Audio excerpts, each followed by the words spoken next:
तुम्ही कधी बघितलंय का की एका कलाकाराने स्वतःच्या घरातच श्री बाळूमामाचं मंदिर उभा केले? तर नमस्कार मंडळी, कंदलगावमधील रोहन काटकर या कलाकाराने यंदा गणपतीच्या सजावटीत श्री बाळूमामा देवालय आदमापूर या मंदिराची प्रतिकृती हुबेहूब साकारली आहे. चला तर मग पाहूया या अप्रतिम सजावटीनं कसं सगळ्यांचं लक्ष वेधून घेतलं.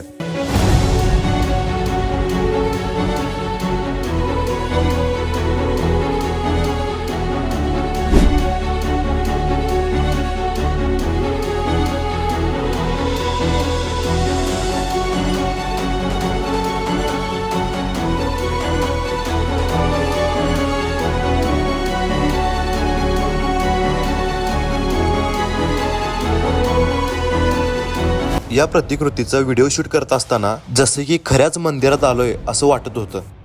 चला तर मग ही अप्रतिम सजावट कशी उभी राहिली ते जाणून घेऊया थेट कलाकाराकडून.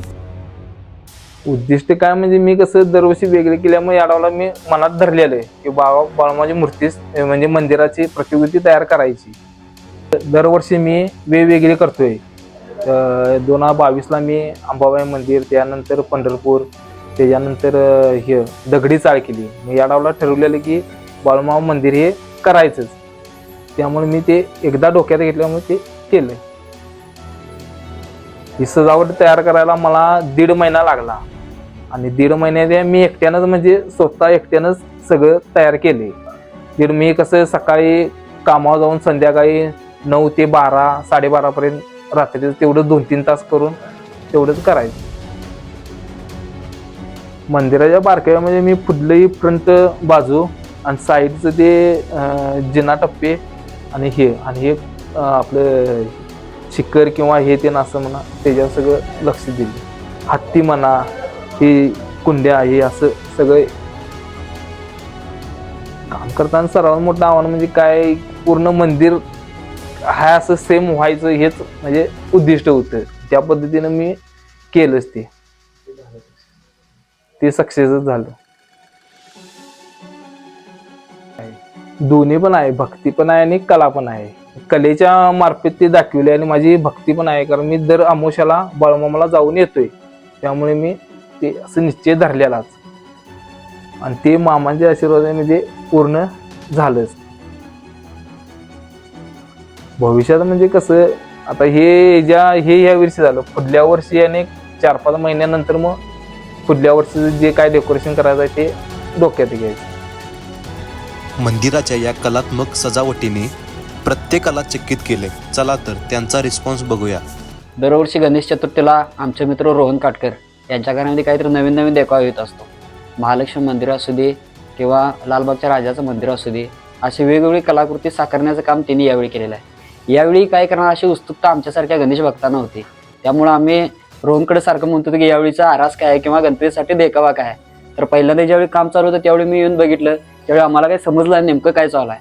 आणि ज्यावेळी आधी 2 दिवस त्यानं मंदिर हे भक्तांसाठी ओपन केलं, त्यावेळी प्रत्यक्षात वाटलं की श्री क्षेत्र आदमापूर बाळूमामा यांचं दर्शन झालं की तिथं आम्हाला भास झाला. कारण आपण मंदिराचं जर बघितलं गाभाऱ्यातून तर जशी हुबेहूब मूर्ती आदमापुरामध्ये बाळूमामांची आहे, तशी हुबेहूब या ठिकाणी मामांचं दर्शन आपल्याला प्रत्यक्षात होतं. त्याच्यामुळे हे मंदिर बघून अगदी आम्ही भारावून गेलो आणि मन प्रसन्न झालं. नमस्कार. आज आमचे मित्र रोहन काटकर कंदलगाव यांच्या घरी डेकोरेशन बघायला आलो होतो. दरवर्षीच अँटिक असं काहीतरी, आता मागच्या वर्षी त्यांनी महालक्ष्मीचं मंदिर साकारलं होतं. या वर्षी काय करणार 2-3 वेळा विचारलं, पण त्यांनी ते पूर्ण गुप्पित सस्पेन्सच ठेवला होता. आम्ही 2 दिवसापूर्वी गणपती आगमनाच्या 2 दिवसापूर्वी बघितलं तर त्यांचा स्टेटस आदमापूर मंदिरात होता. बघितल्यावर हुबेहूब आदमापूर मंदिराची प्रतिकृती त्यांनी साकारलेली आहे. जर तुम्ही लक्ष दिलं तर सगळं इंटेरियर पासून सगळं बाळूमामाच्या मूर्तीपर्यंत झूम करून जर बघितलं तर सगळं त्यांनी हुबेहूब चबुतरा वगैरे त्यांनी केलेला आहे. कलेला दाद देण्यासारखी गोष्ट आहे. आज आम्ही रोहन काटकर यांच्या घरी आलेलो आहे की आदमापूर म्हणजे मंदिर, बाळूमामाचे जे मंदिर आहे जे इथं उभं करण्यात आलेलं आहे आणि त्यांचे जे कला आहे अंगात काय म्हणजे एक सांगण्याचं तात्पर्य काय की त्यांनी हुबेहूब आदमापुरात जसं मंदिर आहे तसं त्यांनी स्वतःच्या घरामध्ये तयार केलेलं आहे. आणि ते बघून आम्हाला एवढं मस्त वाटलं की आता आम्ही सकाळी आदमापूरला जाणार होतो, मी आणि विठ्ठल. अचानक विठ्ठल काय म्हटला की रोहन भाऊंच्या घरी जायचं आपल्याला, आणि तिथे आलो आल्यानंतर हे मंदिर बघितल्यावर असं मन प्रसन्न झालं की बाबा आम्ही बाळूमामाच्या मंदिरात आलेलो आहे. मी रोहितची आई प्रत्येक वर्षी काहीतरी नवीन नवीन करतोय. कारण आता 3 वर्ष झालं म्हणतोय की बाळूमामाचं मंदिर करणार, पण ह्या वर्षी म्हटलंय करूनच रिकामं हो. त्याने जिद्दच बाळगली आणि केलं. बऱ्याचशा महिला आणि बऱ्याचशा भगिनी येऊन बघून गेल्या, परत पुरुष मंडळी येऊन बघून गेली. सगळ्यांचा प्रतिसाद चांगला मिळाला.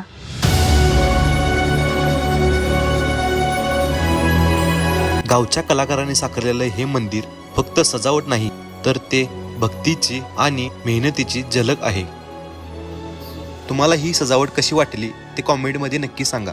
आणि व्हिडिओ आवडला तर लाईक, कॉमेंट, शेअर करा आणि सबस्क्राईब करायला विसरू नका.